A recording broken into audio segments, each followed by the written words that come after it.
I attended the Darien School District in Connecticut during my middle and high school years. It was a wealthy district that offered many field trips to students. As a member of the chorus, my class took at least one or two optional trips each year. During my sophomore year, we visited Woodloch Pines Resort in Pennsylvania. The bus ride took a few hours, and I shared a room with my friend Landon. From the moment we arrived, we thought the place would be pretty dull, especially since it was November and quite cold. Our trip was planned for 3 days with 4 chaperones, but they didn't closely supervise us. We just had to inform them of our planned activities. The first day was enjoyable. Landon and I, along with 2 friends, went go-karting, rock climbing, swimming, and then had dinner. Afterward, we returned to our room to hang out. Not all students were able to get rooms next to each other, but ours was on the ground level, with a sliding door that overlooked the lake down the hill. Around 10 o'clock, we went back out for a bit before returning to our room. We left the blinds open to enjoy the moon's reflection on the lake, unaware that this would mark the beginning of a nightmare. After an hour of tossing and turning in our beds, Landon, whose bed was closer to the door, suddenly screamed. I had no idea what was happening, whether it was a joke or something real, until I glanced at the door. What I saw was straight out of a horror movie. A tall, skinny older woman with long grayish hair stood outside, cupping her hands against the glass, trying to peer into our room. After a moment, she walked away. Landon looked at me, seemingly waiting for me to get up so he could follow. When we stepped outside, we found no trace of her. The cement path outside was empty, and there was no one on the grass or walking down the hill. Although we both saw the woman, we knew we weren't imagining things. The next day, we didn't mention it to the chaperones, but did share the experience with the 2 girls we were friends with. As night fell again after a long day of activities, we entered our room through the back door and made sure to shut the blinds this time. Landon fell asleep before me, and I drifted off about half an hour later. I woke up to silence, unsure of what had stirred me. I felt uneasy, so I whispered Landon's name, but he didn't respond. Out of instinct, I turned to look at him, but something blocked my view of his bed. I looked up and saw the same tall, old woman towering over me. She took 2 steps back and said, "Your back door was unlocked," before turning and walking outside. I was frozen in fear, shaking in my bed. I woke Landon and told him what happened. We locked the back door, closed the blinds, and decided to stay awake for the rest of the night. It was already 4 a.m., so we wouldn't lose much sleep. By 8 a.m., we headed to the dining hall for breakfast. When we returned to our building, we saw the old woman through the glass of the neighboring room. She was sitting on the bed with her hands folded, sitting up straight and facing the door, facing us. We rushed to the front desk in the lobby to report her to the staff instead of the chaperones. It was strange. None of the staff seemed to know how to handle the situation. Eventually, we convinced them to accompany us to the woman's room. When they entered, they found her in the same position, along with an older man sitting on the other bed staring at them. It turned out the woman had some mental disorders, and the man wasn't fully aware either. They were not the types of people you'd expect to see at a family-friendly resort. Unfortunately, the staff refused to remove them, so we informed our chaperones. After much arguing between the chaperones and the staff, we had to cut the trip short and return home. Landon and I were just relieved to leave.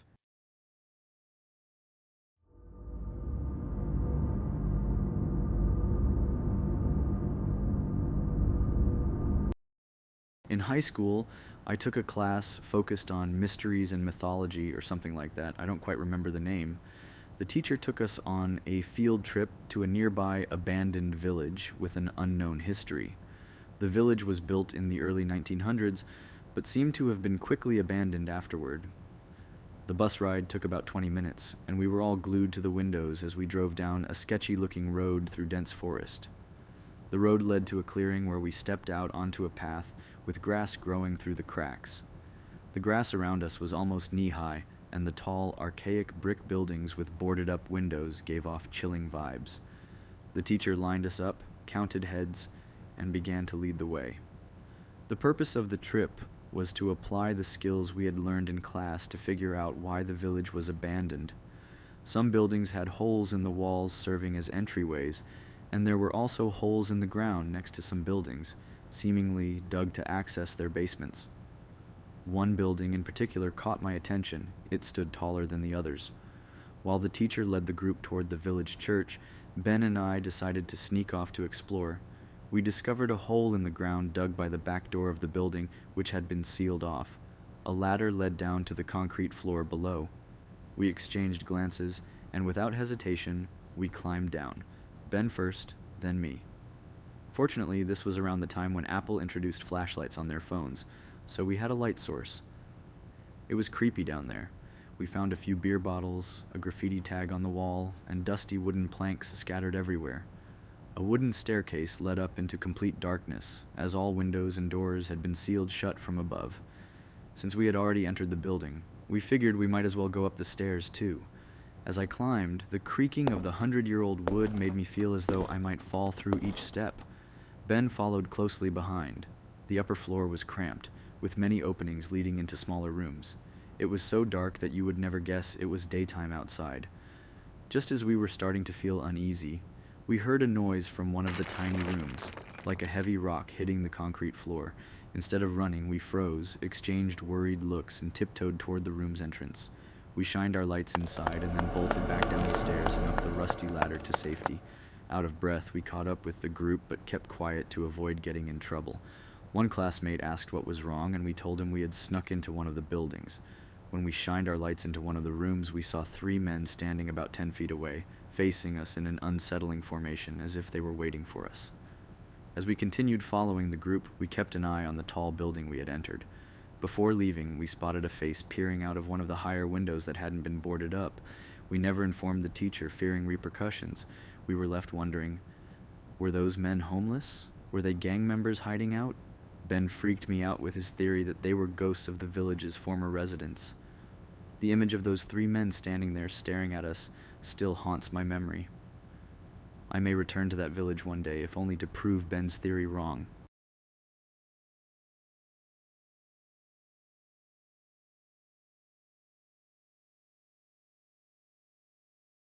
In 4th grade, my class took a field trip to a rural zoo about an hour from our school. I vividly remember it was a cloudy day with the occasional raindrop. The zoo was small but kid-friendly, featuring mostly smaller animals and a big building displaying taxidermied creatures and other attractions I don't quite recall. I was a bit of an oddball in elementary and middle school, often engaging in strange, antisocial behaviors that my teachers and mom noticed. For some reason, while touring the building as a group, I walked into a bathroom without telling any teachers.